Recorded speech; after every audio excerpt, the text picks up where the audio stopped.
Fala comigo, meu querido amigo! Tudo bem com você? Professor Rodolfo chegando aqui para mais uma aula no Monster Concursos, o seu professor de informática de maior capital estético desta instituição e de toda a internet desse mundão de meu Deus. Tá ok? Desafio vocês acharem um professor de alto garbo e elegância como este que vos fala, tá beleza? Brincadeiras à parte. Estou chegando aqui hoje para mais uma dica sensacional para trazer conteúdo para vocês. Vocês que vão fazer o concurso da PCPR, especificamente o cargo de papiloscopistas, hoje eu trouxe uma resolução de questões com base no conteúdo do edital, tá certo? Então, a gente vai explorar alguns tópicos lá que tem no edital. O edital de informática veio muito pequenininho, tá? Pouca coisa. Eu achei, assim, poderia ter cobrado um pouquinho mais, ter aberto um pouco mais o leque, ainda mais se tratando de PC, né? Concurso de Polícia Civil. Então, olha só, nós vamos resolver questão com base naquilo que está no edital. Muitas questões da banca e também tem as questões de outras bancas para a gente explorar os temas do edital, tá certo? Então, olha só, pega seu material, fica de olho no que eu vou falar, no que eu vou marcar, no que eu vou pontuar, tá? E já vai anotando para que você não marque bobeira no dia da prova, tá? Então, vamos lá, resolução de questões, tá? Nós vamos resolver questão, vamos aprender por meio de questão. Eu sempre gosto, né, quem já me acompanha, eu sempre gosto de explicar algo a partir da resolução de uma questão. Muitas vezes, né, tem determinadas matérias que a melhor maneira de nós aprendermos ela é resolvendo questões. Por exemplo, o Windows 10, Office, PowerPoint, Word. A melhor maneira de nós aprendermos esses assuntos para prova de concursos, tá? É resolvendo questões. Por quê? Porque a banca, ela não quer saber se você sabe usar o Word. Ela quer saber se você sabe responder questões sobre o Word. Tá ok? Quando a banca quiser saber que você saiba usar o Word, ela vai te fazer uma prova lá para você digitar um texto e formatar. Igual é, por exemplo, o concurso de escrevente de TJ, do Tribunal de Justiça de São Paulo. No Tribunal de Justiça de São Paulo existe uma prova escrita que você vai lá, digita e formata. A banca quer saber se você sabe usar o Word.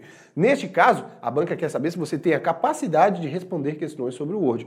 Tá beleza? Então, a melhor forma de estudar esse tipo de assunto é por questão. E aí, quando você estiver errando muito um assunto, o que você faz? Aí você vai lá e lê e aprende mais sobre esse conteúdo. Tá beleza? Então, opa, desculpa. Então, resolver questão Linux, Windows 10, Writer, Calc, Impress, PowerPoint, Excel, Google, Word, essas coisas, a melhor coisa é nós resolvermos questões para a gente pegar como a banca cobra e para a gente pegar conceitos, tá beleza? Por exemplo, para você utilizar Linux, tem muita coisa que você não precisa saber, tá? Tem muita coisa que você não precisa saber para utilizar Linux. Você não precisa saber, basicamente, características básicas do Linux para você utilizar. Mas para resolver prova, você vai, às vezes, precisar de saber de alguma característica ali e outra aqui, tá certo? Comandos no Linux. Tem muitos comandos, né, que são cobrados em provas aqui, que não são utilizados no dia a dia, ou que não vão ser utilizados por vocês. Mas a banca, ela traz isso para saber se você tem capacidade de responder questão. Prova nada mais é do que uma avaliação da sua capacidade de responder questão. Tá ok? Então, olha só. Os temas que nós temos, né? Galera, foco da banca foi no Ubuntu, tá? Ou seja, ó, Linux, tá? Foco da banca foi Linux. Resolvo muitas questões de Linux, tá? Existem alguns tópicos bem batidos em Linux, e nós vamos ver aqui, mas resolvam muitas questões de Linux, tá? Porque olha só,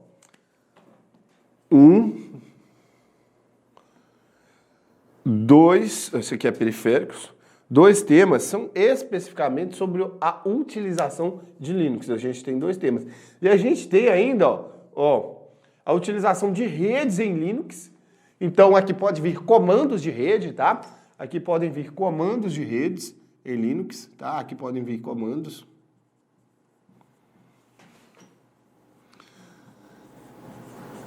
De rede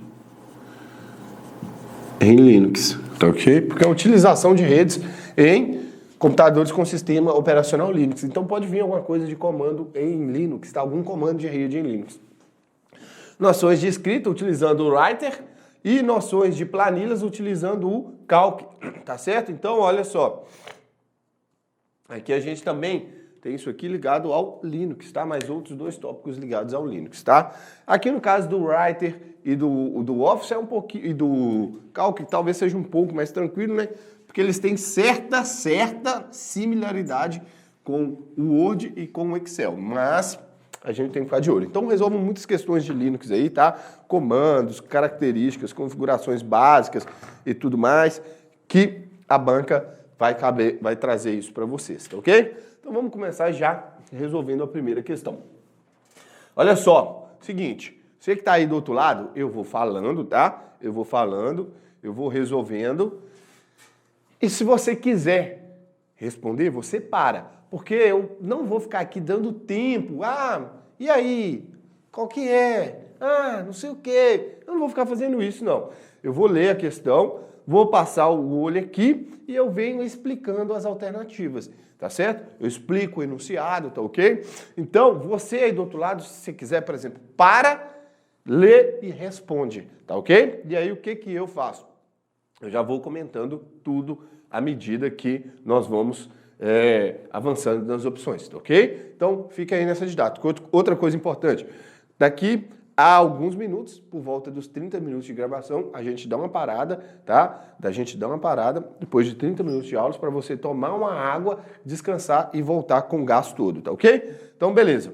Bora lá, bora começar que a gente vai tentar aí resolver umas 5 questõezinhas nesse primeiro bloco.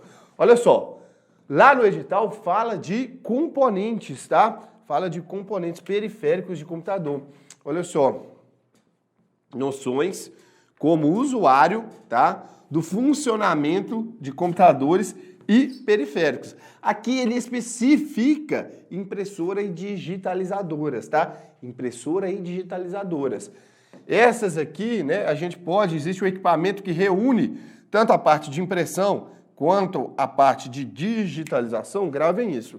Existe um equipamento que reúne a parte de impressão e de digitalização. Antigamente, existia um equipamento para cada, existia uma digitalizadora, existia uma impressora. Hoje já existem, há muito tempo na verdade, já existem equipamentos que juntam a parte de impressão e digitalização. A gente chama esse equipamento de multifuncional. Tá? A gente chama esse equipamento de multifuncional. Então, um equipamento que reúne impressão e digitalização é multifuncional, tá ok? Então, fica atento aí nesse tópico. Primeira questão, então, versa seu. Hardware é o recurso físico responsável pela entrada e saída de dados do computador, ok? Selecione a opção que apresenta apenas dispositivos de entrada de dados. Questão interessante essa aqui. Olha só.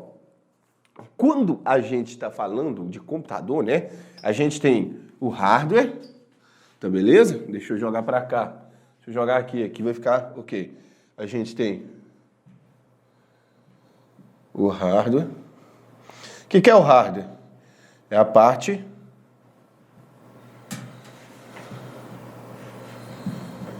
física, tá? É a parte física. O que? Processador,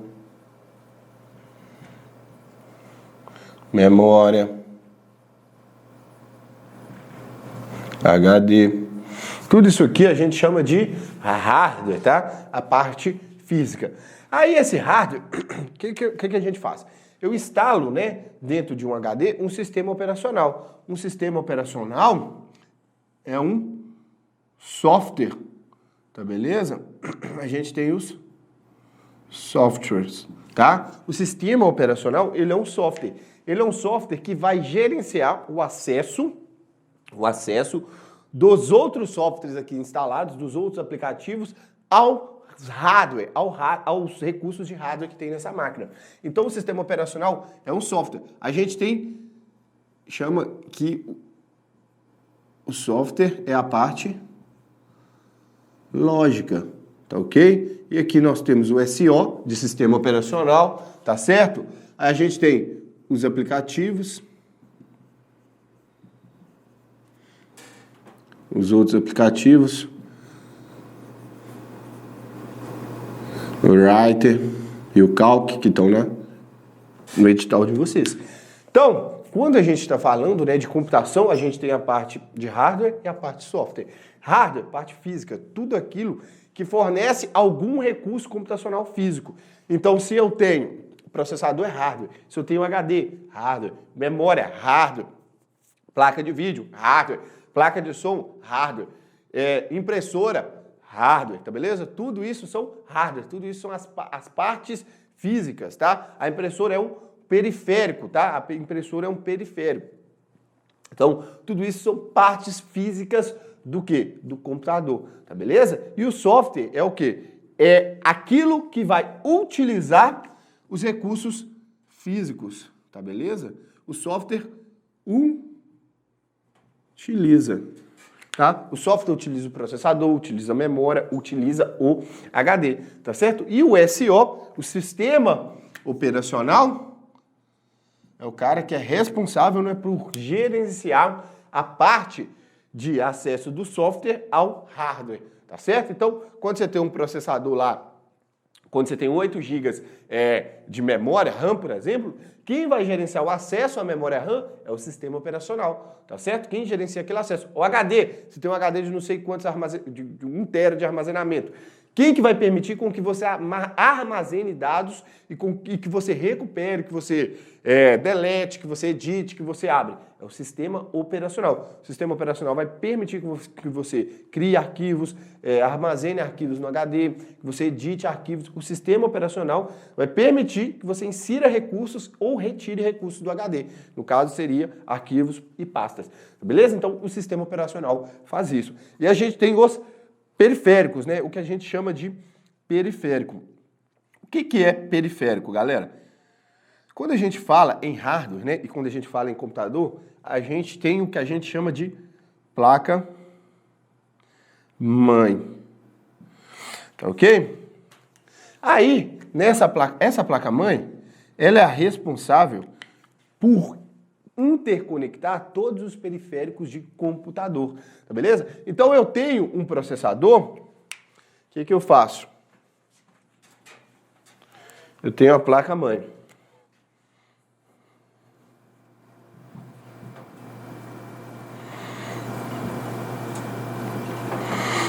Eu tenho a placa-mãe.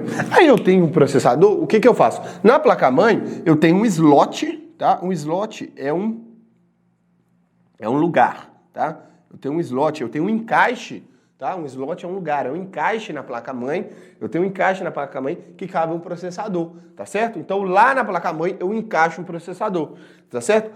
O processador, ele é um periférico à placa-mãe. A placa-mãe é o equipamento principal. Ela vai interconectar esses periféricos. Aí eu tenho um HD. Aí eu encaixo o meu HD na placa-mãe, tá beleza?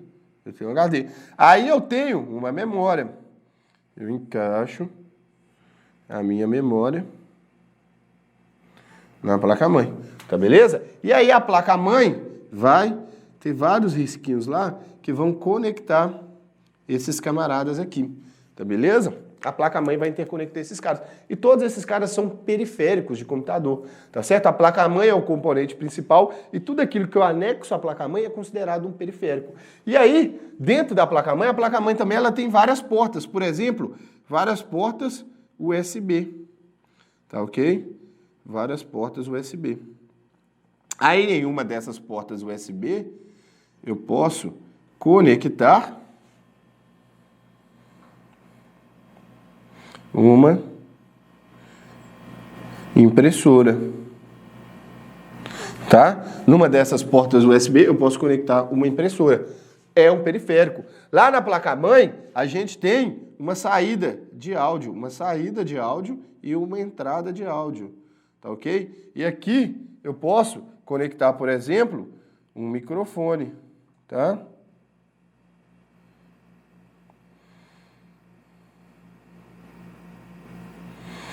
Eu posso conectar um microfone.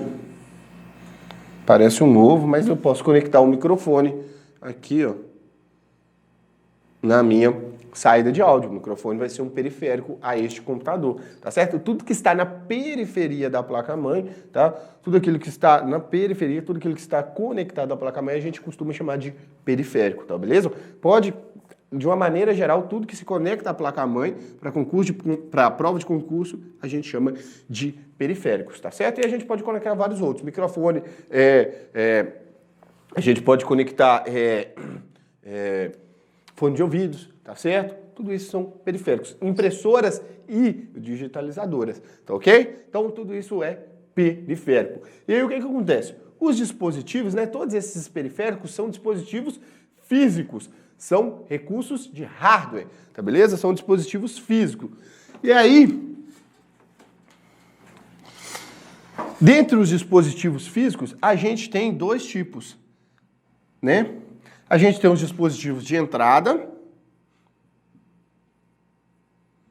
e a gente tem os de saída, tá ok? Os dispositivos de entrada fornecem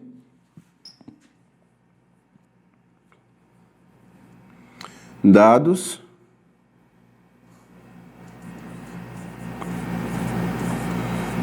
para o sistema operacional. Os dispositivos de entrada vai ser o quê? O microfone, ele vai fornecer dados para o sistema operacional. O microfone, uma webcam, vai fornecer dados para o sistema operacional. E a gente tem os dispositivos de saída. Apresentam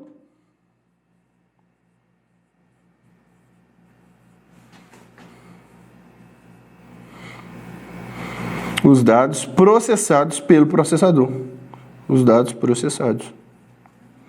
Aquilo que o processador processou vai ser apresentado nos dispositivos de saída. Quais são? Monitores, tá beleza? Caixas de som, tá? Caixas de som são dispositivos de saída. Tudo aquilo que dá saída das informações do computador, a gente chama de dispositivo de saída. Tudo aquilo que dá entrada de informações pro computador, a gente chama de dispositivo de entrada. Então, basicamente, a gente tem isso aqui, ó. A gente tem a CPU, né? E o processamento. E o processamento, tá ok? Aí nós temos as entradas e elas vão gerar saídas. As entradas vão ser feitas através dos dispositivos de entrada e as saídas vão ser dadas através dos dispositivos de saída. E ainda nós temos aqueles dispositivos que podem ser tanto de entrada e saída, tá ok? Os dispositivos de entrada e saída. Quais são eles? Um desses exemplos é a multifuncional, que eu falei para vocês. Ela dá entrada de dados quando eu digitalizo alguma informação, por exemplo, e ela dá saída de dados quando eu imprimo alguma informação, quando eu impressiono, né, alguma informação, como diria o sábio, tá ok? Então, ó, selecione a opção que apresenta apenas dispositivos de entrada de dados, tá? Apenas de entrada, só entrada. Então não entra aqueles que são de entrada e saída, tá ok? Então a gente tem que ficar atento a isso. Teclado, entrada, tá ok. Monitor, nós acabamos de ver aqui, ó. Teclado ok. Monitor é saída. E scanner, o scanner é a digitalizadora, tá ok? A digitalização lá, tá errado. Mouse, entrada. Monitor tá fora. Joystick, entrada. Joystick é o quê? O controle de jogo, tá? Impressora, saída. Então já tá errado. Impressora, saída, tá certo? Só nos sobrou, então, a letra E, que nós temos a caneta óptica, leitor de código de barras e teclado. Caneta óptica, o pincelzinho, ele dá entrada de dados. Leitor de código de barra, entrada de dados. E o meu teclado também dá entrada de dados. Correto, a letra E, tá beleza? Então, fica ligeiro aí, questão bem tranquila aí. Questão de número 2, tá? Ó, sobre o funcionamento de um computador. Considere as seguintes afirmativas. Então, vamos ver aqui mais questões sobre como computadores funcionam, né? Olha só, nos é dito o seguinte: é o processador que determina a capacidade de armazenamento de informação em um computador. Galera, o processador, o nome dele diz, processa informações, tá certo? O processador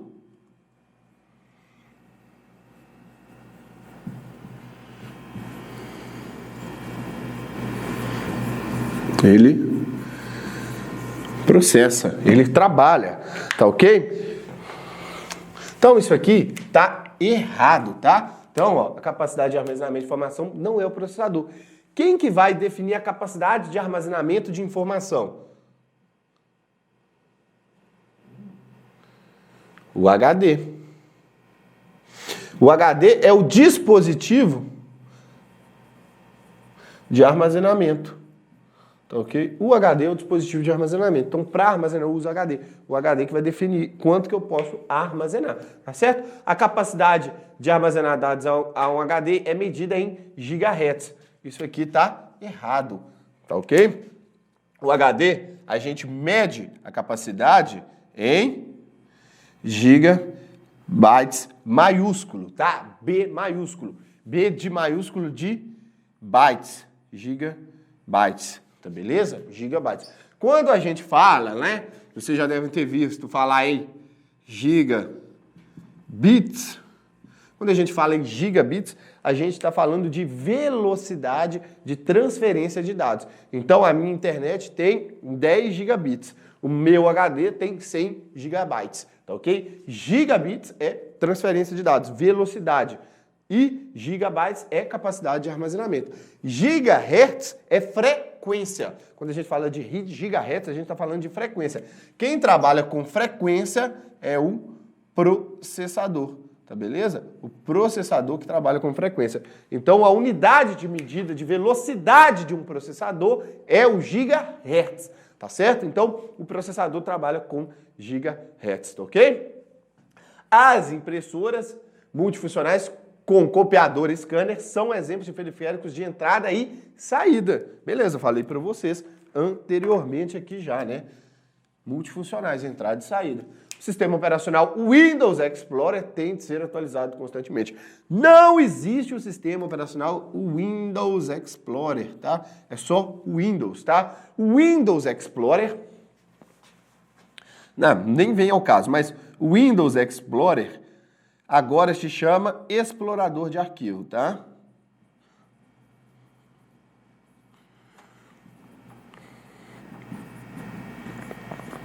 Tá certo? Agora se chama explorador de arquivos. E a ferramenta do Windows responsável por gerenciar, permitir que nós conseguimos editar, excluir, criar arquivos. Então, o gerenciador de arquivos, o explorador de arquivos, né? Ele é o gerenciador de arquivos do Windows, tá? Então, não existe sistema operacional Windows Explorer. O Explorer é uma ferramenta dentro do Windows. Assinale a alternativa correta. Somente a afirmativa 3 é verdadeira. Logo de cara aqui, ó. Somente a 3 ali nós vimos, ela é verdadeira, tá ok? Questão letra A, tá beleza? Vamos para mais uma questãozinha aqui. Questão de número 3, tá ok? Olha só, continuar trabalhando a parte aí de computadores. Ó, programa de computador pré-gravado em memória permanente, ROM, memória ROM, executado por um computador quando ligado. Então, com programa permanente pré-gravado em memória programa de computador pré-gravado em memória permanente, ROM, executado por um computador quando ligado, responsável pelo suporte básico de acesso ao hardware, tá? Suporte básico de acesso ao hardware, bem como por iniciar a carga do sistema operacional.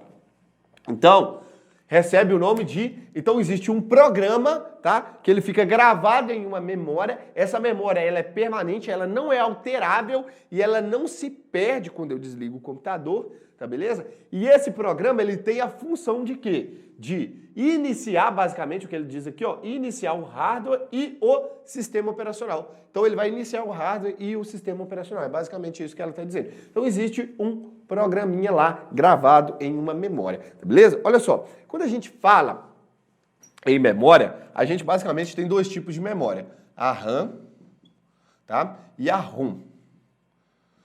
A RAM, a gente chama essa memória RAM de memória principal, tá beleza? Memória principal. Olha só, o HD é uma memória secundária, tá? O HD é uma memória secundária. O HD é uma memória secundária. A memória RAM é uma memória principal, tá certo? Você consegue iniciar um computador sem HD. Basta você, por exemplo, colocar o sistema operacional no pendrive, você consegue iniciar sem o HD. Ou então colocar, enfim, fazer a inicialização no pendrive. Mas sem memória RAM, você não inicializa um computador, ok? Então, a memória RAM é o que a gente chama de memória principal. O HD é a memória secundária, tá? E aí, a memória RAM, ela tem uma característica que a gente fala que ela é volátil, tá? O que é algo volátil? É algo que muda, tá? Imagina um material volátil. É um material que, se eu mudar a temperatura, se eu mudar alguma coisa nele, ele vai mudar. Eu digo, né? Eu gosto de usar a palavra que a memória RAM, ela é volátil. Por que volátil? Porque se acabar a fonte de energia, se eu desconectar ela da fonte de energia, ela vai perder toda a sua informação.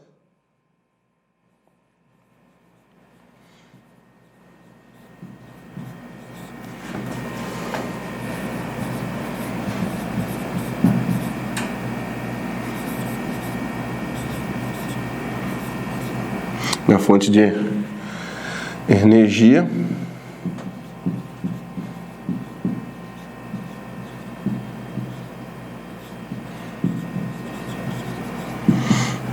Tá beleza? Perde essa informação. Então, é por isso que eu falo que ela é volátil. Então, quando o computador está ligado, a memória RAM, o que ela faz? Ela armazena os aplicativos em execução.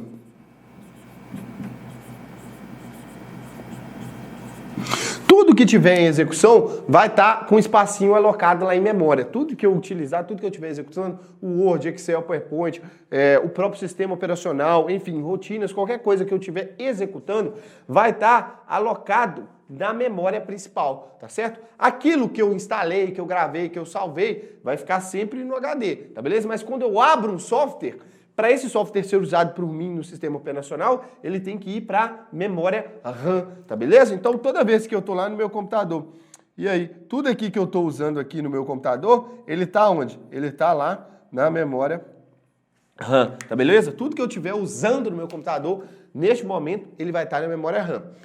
Então, como esses programas estão na memória RAM, eu consigo sempre estar acessando eles, tá certo? Eu vou conseguir sempre estar acessando eles. Vou conseguir estar utilizando eles. Porque as informações daquele momento vão estar na memória RAM. O que acontece quando eu desligo o computador? Tudo aquilo que eu estava executando é perdido, tá certo? Se eu desligar o computador, tudo aquilo que estava na memória RAM é perdido.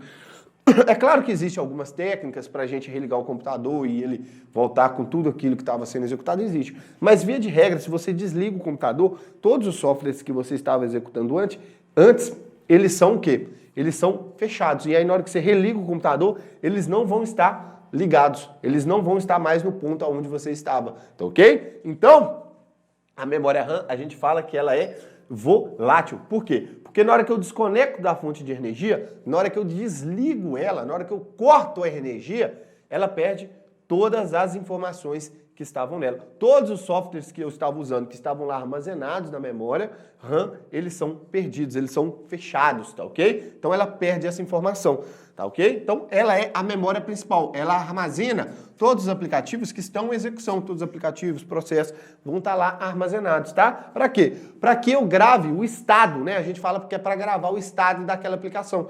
Então, se eu tiver no meu documento Word digitado 100 páginas, tá? Aquelas 100 páginas vão estar armazenadas de certa forma na memória, para que eu não perca, tá? E aí depois que eu salvo esse documento, ele vai pro HD. Ele vai ficar lá no HD.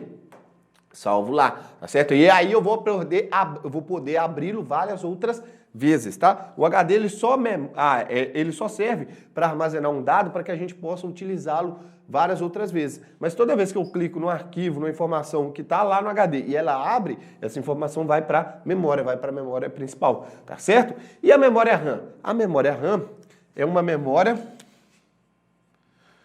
não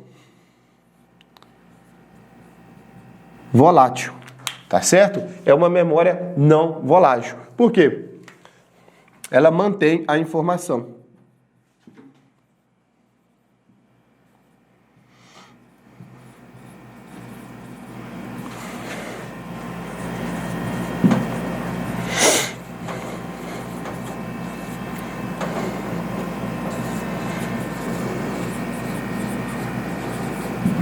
Então, mesmo sem energia, a memória ROM mantém a informação, tá certo? Então, como é que a memória ROM funciona? Eu tenho um equipamento, tá? Geralmente assim, eu tenho um equipamento e esse equipamento eu utilizo ele para escrever várias instruções na memória RAM. Aí eu vou escrever essas instruções via de regra. A gente escreve uma vez e ela não é editável, tá? Não é editável.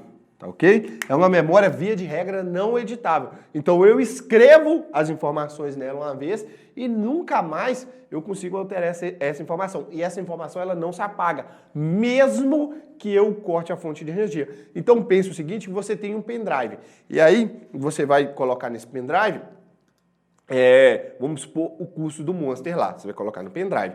E aí, para você gravar no pendrive, o pendrive, ele é uma memória flash. Eu consigo apagar e retirar informações do pendrive. Não tem problema, eu consigo. Mas vamos supor que o pendrive que você está usando, ele é uma memória RAM. Aí você vai precisar de um equipamento especial para gravar os custos do Monster lá no pendrive, que é uma memória RAM, que você estiver utilizando, ROM. Aí você gravou lá no seu pendrive com memória ROM. Gravou, o custo do Monster vai ficar gravado ali para sempre enquanto aquele pendrive funcionar. Você não vai conseguir adicionar novos custos, via de regra, tá? Via de regra. Você não vai conseguir adicionar novos custos, aquela informação vai ficar ali para sempre, tá beleza? E você também não vai conseguir retirar, tá ok? Você também não consegue retirar.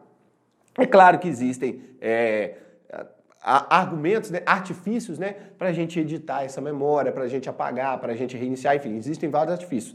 Mas, via de regra, quando a gente fala de memória ROM, ela não é volátil, ela mantém informação mesmo sem energia e ela não é editável. Quer um exemplo? Lembra do CD-ROM? CD-ROM, era esse o nome do camarada, CD-ROM.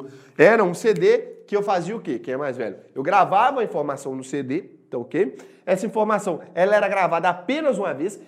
Depois que eu gravava, eu não conseguia editar mais esse CD, tá? Eu não conseguia colocar novas informações nesse CD e eu nem conseguia apagar as informações antigas. Era um CD-ROM.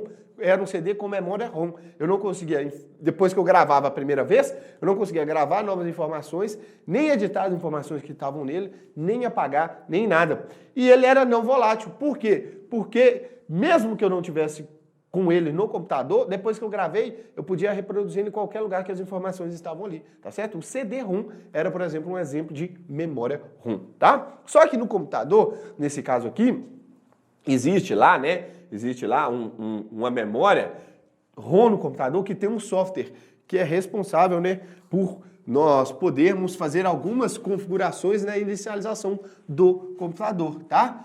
E esse programa, a gente chama ele de BIOS, tá beleza? O programa pré-gravado em memória permanente, que é executado por um computador quando ligado, e esse programa é responsável pelo suporte básico de acesso ao hardware, bem como por iniciar a carga do sistema operacional, ele é o BIOS, tá beleza? Ou a BIOS, tá?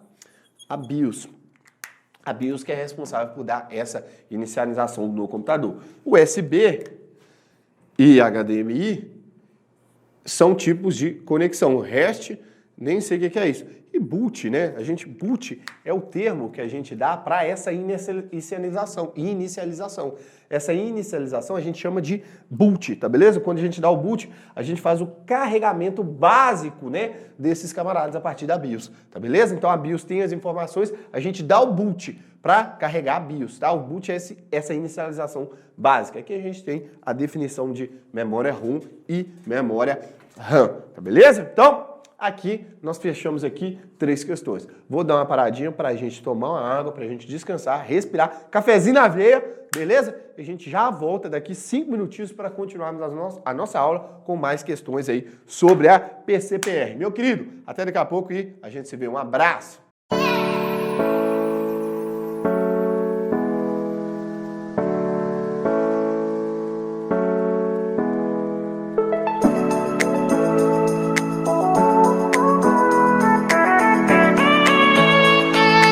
aí, galera, tudo bom com vocês? Meu nome é Gabriel Santos, sou daqui de Água Formosa, sou policial penal, fui um dos primeiros alunos do Davi, do Monster, lá no começo, quando tudo começou.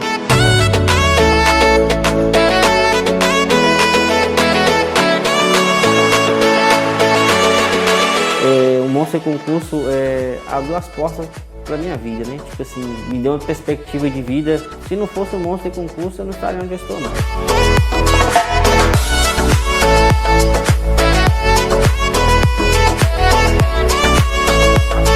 Assim, devo muito, né, à equipe, porque igual eu não sabia nada, não tinha conhecimento nenhum de direito.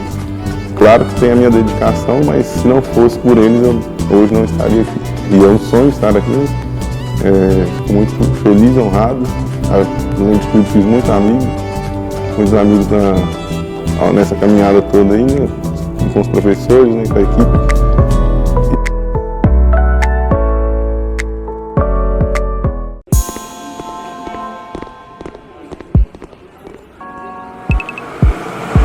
Ô Robson, vai assistir o que hoje?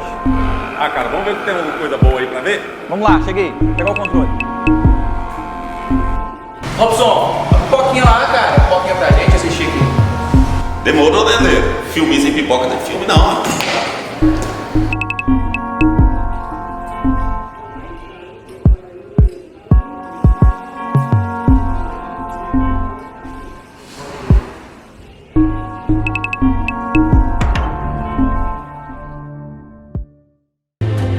There's no doubt our attractions will drive kids out of their minds. Grandpa! We're gonna make a fortune with this place. Calma, calma, Robson. Isso não é o que você está pensando. Isso é a maior plataforma gratuita para concurso público do Brasil, Monsterflix, meu querido.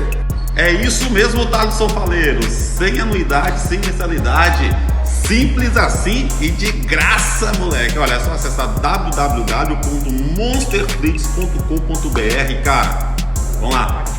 Olá, Robson. Bem melhor que futebol. Aulas gratuitas, atualizadas, com os melhores professores do Brasil e ainda mais. Tudo de graça, filho, gratuito.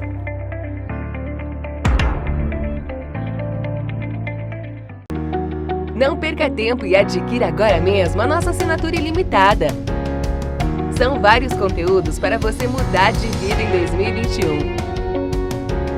Acesse agora www.monsterconcursos.com.br ou fale conosco através das nossas redes sociais. Aqui é Monster, tudo nosso e nada deles.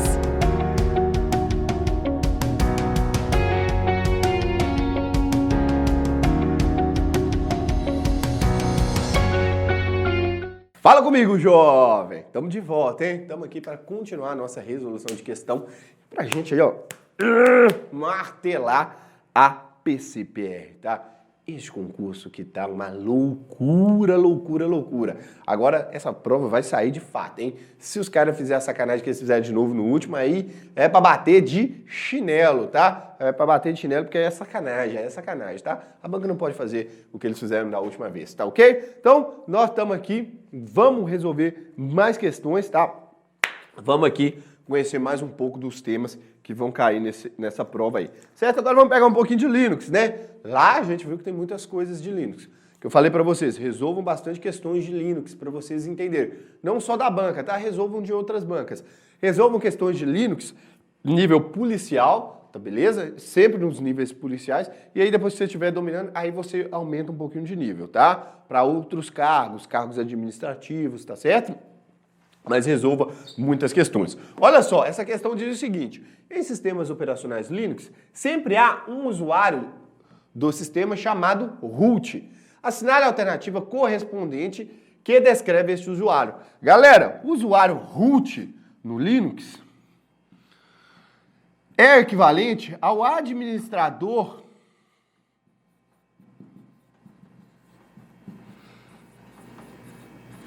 do Windows, tá? No Windows a gente tem o conceito de usuário administrador, o cara que é o administrador da máquina. No Linux a gente chama esse cara de root, ou então de super usuário.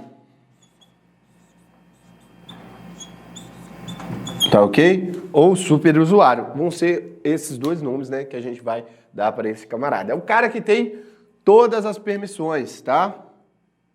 Ele é o administrador, ele vai ter todas as permissões. Ele vai poder executar quaisquer comandos no Linux.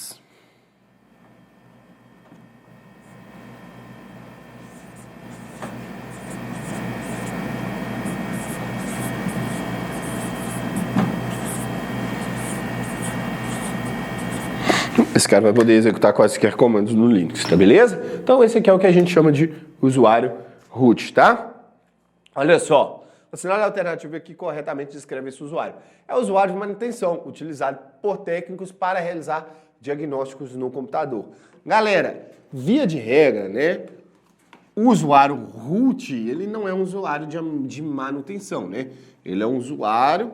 A gente até utiliza ele, né? Técnicos utilizam ele para manutenção, mas ele não é usuário de manutenção, tá? E ele não é utilizado para fazer diagnósticos. A gente utiliza ele, usuário root, para executar comandos que às vezes um usuário comum, um usuário padrão não tem permissão, tá certo? No Linux a gente tem muita questão de permissão, dos arquivos e tudo mais, então o usuário comum ele vai ter certas restrições para executar certos programas, para acessar certas pastas, tá beleza? Agora, o usuário root não. Então a gente utiliza o usuário root não para fazer diagnósticos, mas para executar comandos ou acessar pastas ou arquivos que têm algum acesso especial, ok? Então para isso que a gente utiliza o root. É o usuário padrão que deve ser alterado no primeiro uso. Na verdade, não. O usuário padrão é o usuário padrão, usuário comum, tá? O root não é o usuário padrão, tá certo? No Linux, não. Serve apenas para editar as configurações no computador. Não, né? O root faz qualquer coisa no Linux. É criado quando executa em modo de segurança. Modo de segurança tem nada a ver com root. O modo de segurança é apenas um modo, né, no qual a gente só executa as aplicações e o hardware básico do computador, tá beleza? Porque às vezes o seu computador, por exemplo, tem um vírus e aí você quer eliminar esse vírus, mas você não está conseguindo rodar um antivírus, não está conseguindo instalar um antivírus. O que a gente faz? O vírus ele vai estar infectando alguns arquivos. E aí toda vez que você liga o computador, esse arquivo é ativado e aí você não consegue excluir o vírus, por exemplo. Quando você ativa o modo de segurança ele só vai iniciar aquilo que é básico para o sistema operacional funcionar, tá certo? E aí, por exemplo, um arquivo que esteja infectado, um documento do Word que esteja infectado, ele não vai ser executado, tá? Ele não vai ser executado ali. Aí você vai conseguir eliminar esse vírus, tá? Então o modo de segurança nada mais é do que um modo que vai ter restrição, tá? Restrição na sua inicialização. Ele só vai ser inicializado com os softwares básicos, tá beleza? Softwares básicos.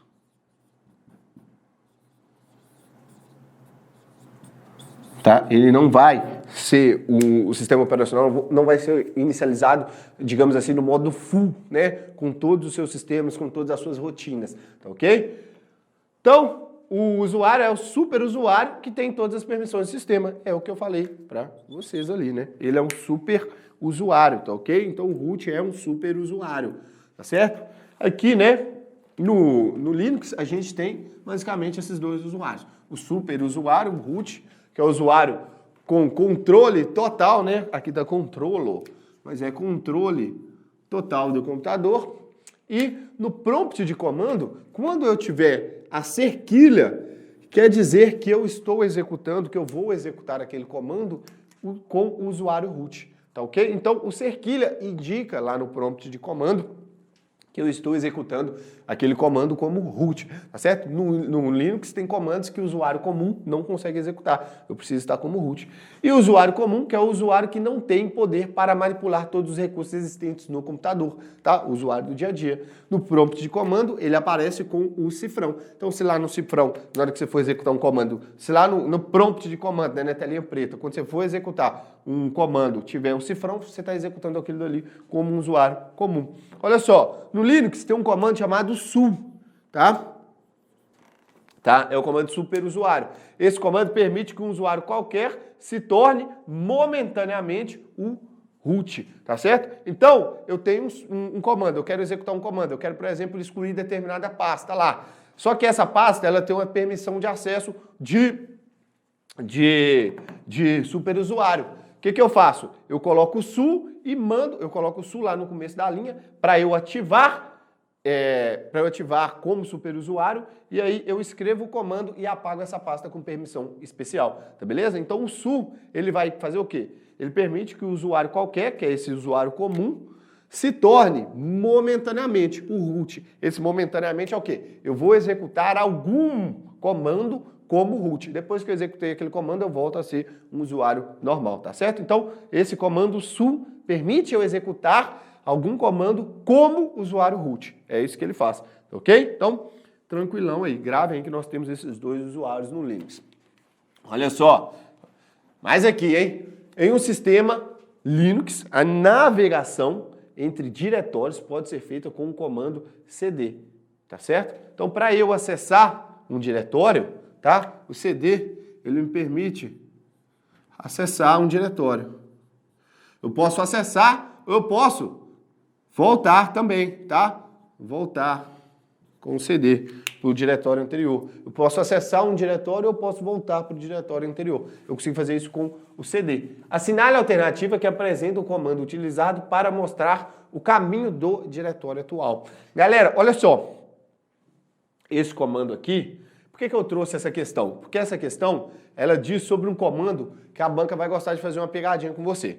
Primeiro, ela trouxe o cd e depois outro comando que não tem nada a ver uma coisa com a outra, né? Mas ela trouxe o CD ilustrativo. Então o CD é aquele que você utiliza para quê? Para navegar nos diretórios. Você consegue acessar pastas e voltar na estrutura de pastas com o CD. Outro comando muito importante que a gente tem aqui é o mkdir, que é o comando para a criação de diretórios. Tá? Diretórios são pastas, tá? Diretórios, tá? Isso aqui, diretório, são as pastas, tá ok? São as pastas lá onde os arquivos estão, tá? Diretórios são pastas. Então, o mkdir, vocês têm que saber esse comando. O mkdir é muito cobrado em prova. E aí, a banca está querendo saber qual que é o comando que apresenta o caminho atual do diretório, o caminho do diretório atual. Eu estou dentro de uma pasta e ele vai apresentar o caminho. Então, por exemplo, se eu estiver lá na pasta tal,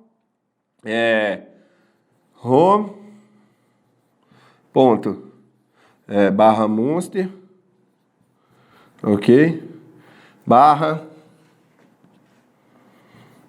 info. Ele vai mostrar o caminho para mim, o caminho da pasta em que eu estou, tá ok? Existe um comando, e este comando é um pwd, tá certo? Por que as bancas trazem muito esse comando? Às vezes a banca ela vai tentar confundir você com o comando passwd, tá certo? Olha só.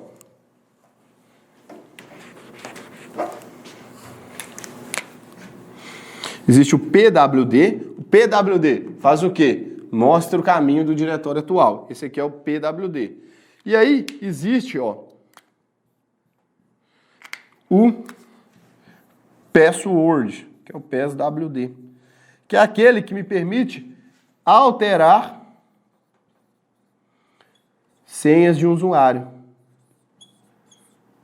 Que me permite alterar senhas do usuário, tá certo? Então, a banca, muitas vezes, ela vai brincar com isso. Ela vai trazer para você, por exemplo, qual que é o comando que me permite alterar senhas de usuário. Aí ela pode trazer pwd e passwd, tá ok? Ela pode trazer um dos dois, tá? Ela pode trazer os dois para tentar te confundir, tá ok? Ela pode trazer aqui, ó, mostrar o caminho do diretório atual. Você lendo pwd, você pode pensar que isso aqui se refere a password, tá ok? Então a banca gosta muito do pwd por causa disso, porque muita gente, muitas vezes, vai vincular pwd a password, na verdade, que é o mesmo que senha. Só que, para eu fazer a alteração de senha, eu uso o passwd, tá certo? Então não caia quando a banca fizer alguma brincadeira utilizando o pwd, tá? Não caia.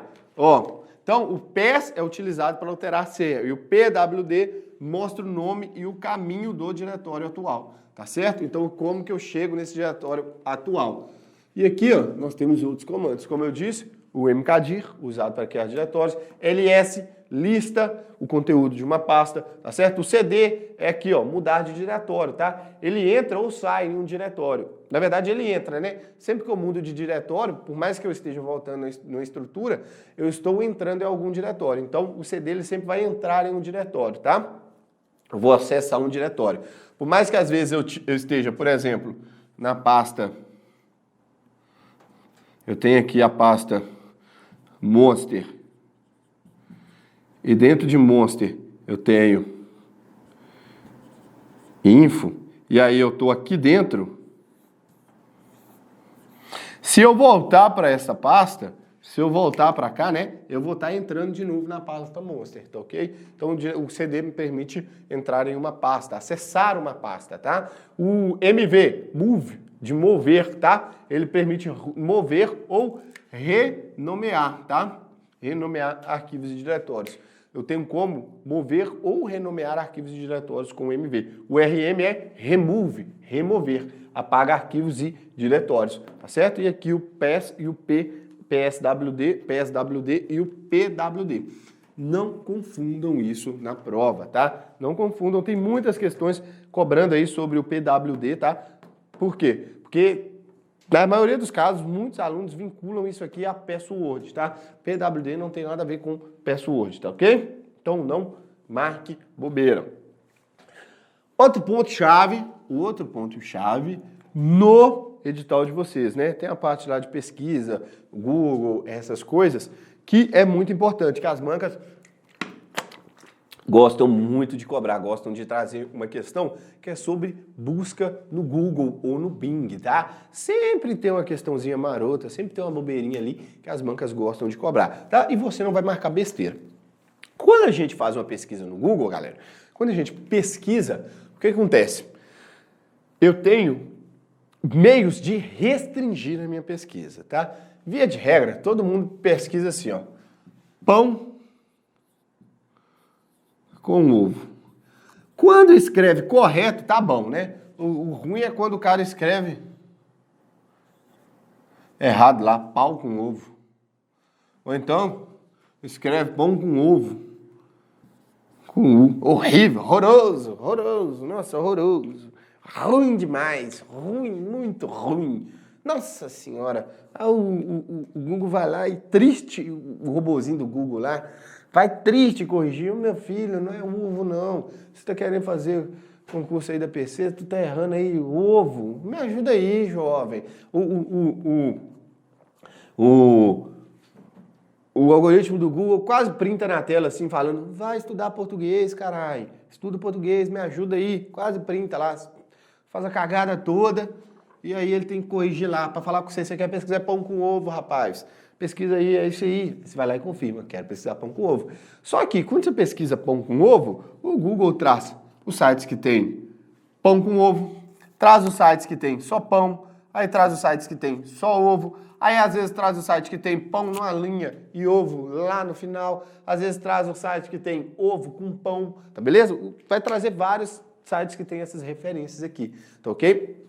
E aí o que acontece? A gente consegue ter sistemas de restrição que me permita pesquisar exatamente, por exemplo, por pão com ovo. A gente consegue, às vezes, excluir uma palavra. Às vezes eu não quero pesquisar ovo, então eu quero pesquisar só pão, referência para pão. Mas eu não quero ovo, tá beleza? Eu não quero que ovo apareça na minha pesquisa.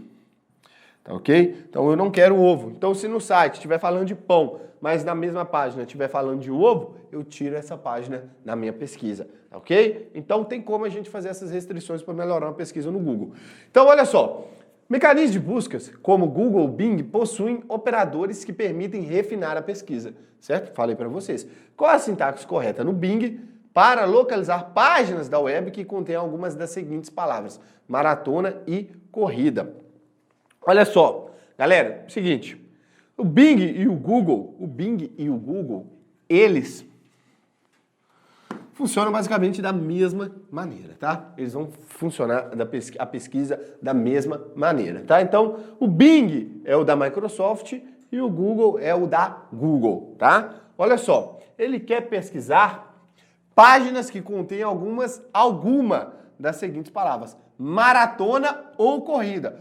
Pode conter maratona e corrida, ou pode conter só maratona, ou pode conter só corrida, tá certo? Isso aqui nós estamos diante de um operador do raciocínio lógico, tá certo? Eu posso ter, olha só, ele quer o quê? Que contenha alguma das seguintes palavras. Então, eu posso ter maratona e eu posso ter corrida. Para eu satisfazer essa minha condição, eu preciso ter um ou outro, ou os dois, tá certo? Então, neste caso, eu utilizo o operador ou, tá certo? Na hora de eu pesquisar lá, eu coloco o operador ou, maratona ou corrida, tá? Maratona ou corrida. E aí ele vai pesquisar os sites que tenham só maratona, que tenham só corrida ou que tenham maratona e corrida juntos. Então eu utilizo o ou. O equivalente ao ou é o or em inglês. Por quê? Porque todas as palavras, tá? Todas as sintaxes, todos os operadores, eles são em inglês, tá certo? Todos esses operadores são em inglês. Então eu vou utilizar o operador ou. Logo, o correto é a letra E. Eu também tenho o operador AND, tá? Que seria, por exemplo, o I, tá certo? Neste caso aqui, o correto é o ou, a utilização do operador ou, tá? Professor, a letra 1 atenderia a letra A atenderia a minha questão? Na busca do Google, eu teria alguma diferença. Na hora que eu fizer a busca do Google, eu vou ter alguma diferença. O que melhor satisfaz ao que se é pedido é a letra E. A letra E. Pode até testar aí esses dois aí.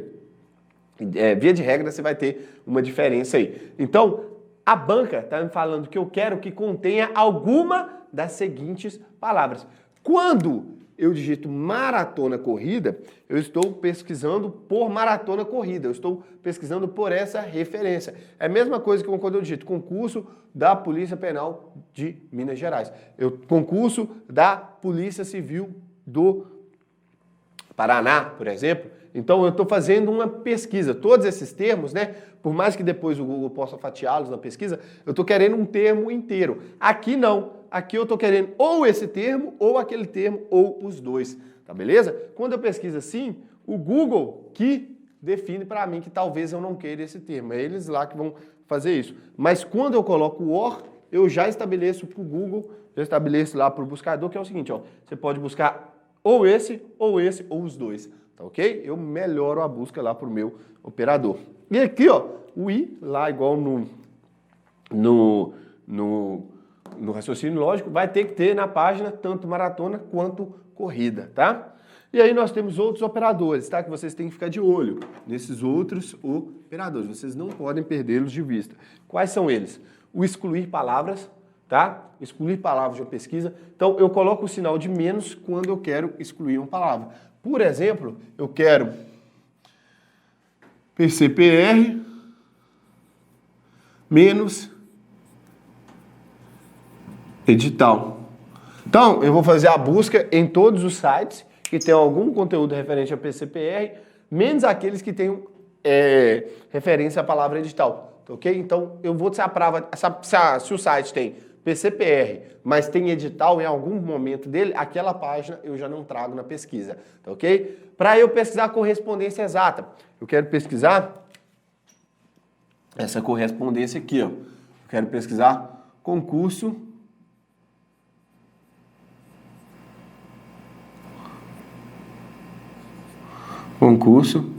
PCPR. Eu vou utilizar aspas, concurso PCPR. No site tem que ter escrito, na página que vai me retornar na pesquisa, tem que estar escrito concurso PCPR. Se tiver escrito concurso da Polícia Civil do Paraná, vai trazer? Não, não vai trazer. Por quê? Porque não é concurso PCPR, tá? Então vou pesquisar a referência exata. Se tiver escrito PCPR concurso, vai trazer? Não vai. Porque tem que estar desse jeito. Eu tenho que encontrar essa frase lá no site. Desse jeito aqui, ó. Eu tenho que fazer um Ctrl+C e Ctrl+V. Lá no site tem que ter isso aqui, ó. Desse jeitinho aqui, nessa ordem, sem mudar nada, sem tirar nem pôr. Vai ter que estar assim lá. Tá beleza? Vai ter que estar assim lá. Então, eu faço uma pesquisa, uma referência exata. Exatamente como eu digitei, é como eu quero que o Google busque. Tá ok? Eu ainda tenho, ó, buscar em sites específicos. Eu quero buscar PCPR no site do Monster. É lógico, caramba. Ó, me ajuda aí. Eu quero buscar PCPR no site do Monster. Monster concursos.com.br. Tá lá, vou buscar dentro do site. E aí ele vai fazer a pesquisa pro PCPR dentro aqui, ó, do sitezinho do Monster Concurso. Tá beleza? Vai fazer essa busca lá dentro pra gente. Detalhe, não pode ter espaço entre site, 2 pontos e Monster. Tudo isso aqui é junto, não tem espaço. Se você der espaço, aí o Google vai entender que isso aqui é uma pesquisa e não uma restrição na pesquisa, tá? Então, lembre-se disso. Outra coisa, posso buscar por um arquivo, tá? Eu posso buscar PCPR, tá ok? PCPR, edital, file type, file type, 2 pontos, PDF, tá ok? Vou pesquisar por arquivos em PDFs da PCPR. Tá, vamos botar aqui, ó. PCPR, file type, PDF. Tá ok? PCPR, file type, PDF. Tá ok? Vou trazer todos os arquivos que contenham referência a PCPR, desde que esses arquivos sejam PDFs. Tá ok? Então eu quero trazer as referências a PCDF que estão em, ó, PCPR, que estão em arquivos PDF. Aí o meu resultado, nesse caso, não vai ser uma página para eu acessar, mas vai ser, por exemplo, um arquivo PDF que eu vou poder baixar. Aí eu posso colocar doc, enfim, qualquer coisa. Não coloco o ponto aqui, tá? Só coloco o PDF. Lembrando, de novo, sem espaço, tá certo? E aí eu posso também utilizar o asterisco para eu preencher um espaço, tá? Que às vezes eu não conheço a palavra, que eu esqueci a palavra, tá? É um caractere que a gente chama de coringa. Então, por exemplo, aqui eu coloquei uma pesquisa, vamos supor, eu quero pesquisar maior asterisco do mundo, tá? Quando eu coloquei esse asterisco aqui, pode me vir qualquer coisa nesse espaço. Pode vir maior prédio do mundo, maior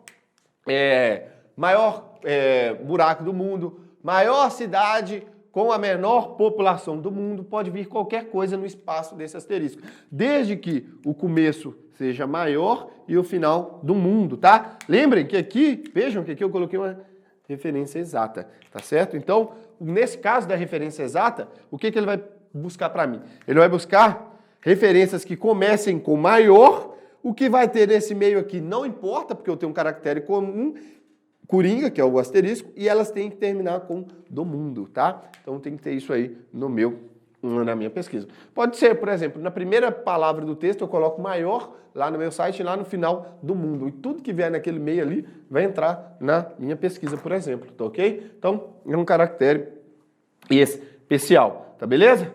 Ó, última questão aí para finalizar, né, na parte de redes aí, pra gente bater o martelo, tá certo? Olha só, em relação à segurança na web, é correto afirmar, quando a gente fala de segurança da web, via de regra, as bancas vão trazer o protocolo HTTPS, tá? Protocolo HTTPS. Falou em segurança na web, protocolo HTTPS. Gravem isso. O protocolo HTTP criptografa o conteúdo entre o servidor e o browser do usuário. Galera, errado. Quem criptografa é o HTTPS. O que eu falei para vocês? O HTTP é o protocolo que eu utilizo para acessar uma página web. Toda vez que eu vou acessar uma página web, eu digito http:// e aí, o que eu faço? Digito o site do camarada lá e eu acesso o site. Então o HTTP me serve, me possibilita acessar um site. Para eu acessar esse site de forma segura, com criptografia, eu utilizo o HTTPS, tá ok? Então o HTTPS utiliza certificados digitais para assegurar a identidade tanto do site de destino, como da identidade do usuário quando disponível. Certo, o HTTPS garante segurança, tá? Ele garante com que eu saiba quem que é o site que eu estou fazendo requisição e que o site, caso eu tenha um certificado, saiba quem sou eu, tá certo? Então o HTTPS está ligado à utilização de certificados digitais. Certificados digitais nada mais são do que arquivos, né, que vão conter informações sobre o dono daquele certificado digital, ok? Então o correto é a letra B. Internet Message Access Protocol, IMAP, permite o acesso e a transferência segura de arquivos entre clientes e servidores de arquivos. Não. Na verdade, o IMAP é o protocolo de envio de e-mails, tá?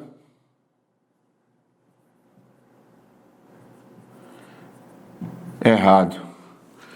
Os protocolos H323 e SIP são utilizados nos programas P2P inseguros e devem ser bloqueados no roteadores. Não. Isso aqui está mais errado do que tudo, tá?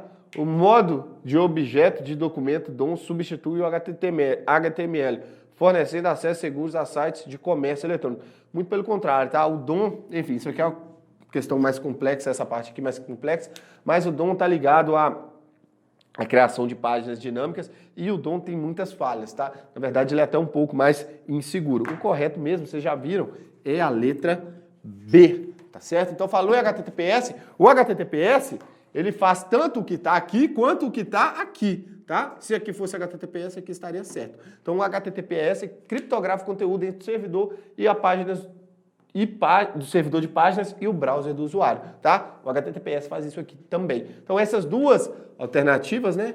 Elas se referem a HTTPS, tá? Que é uma da segurança na web, tá beleza?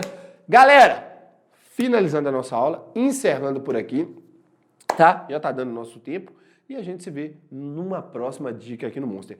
Boa prova, bons estudos e a gente se vê até mais. Aquele abraço!